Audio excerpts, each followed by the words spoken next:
Attention, cette histoire est basée sur des faits réels. Bonjour, je m'appelle Jim, je suis étudiant à la fac, mais je préfère ne pas mentionner mon âge. Je vais vous raconter une chose horrible qui m'est arrivée il y a plus d'1 an.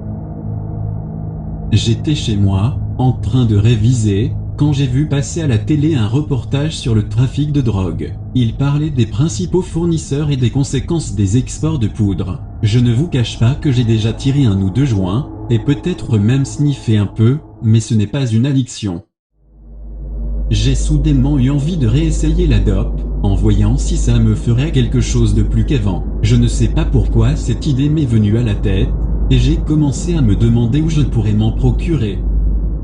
Le lendemain, j'en ai parlé à un pote qui m'a dit qu'il savait peut-être comment je pourrais en trouver à bas prix. Il m'a parlé d'un site qui revendait ce genre de choses mais qu'il fallait un navigateur spécial pour y accéder. Il me fournit sur une clé USB tout ce dont j'avais besoin, en me disant de faire attention tout de même, chose que je n'entendis pas.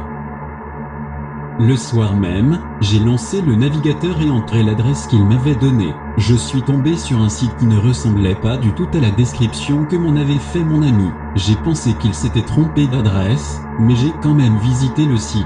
Il y avait plusieurs fenêtres, alors j'ai cliqué au hasard sur un lien qui disait live.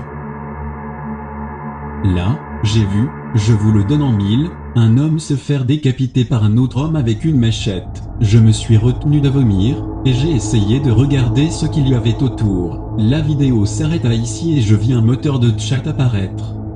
Quelqu'un posta un message. Qu'est-ce que tu fais ici? Je répondis.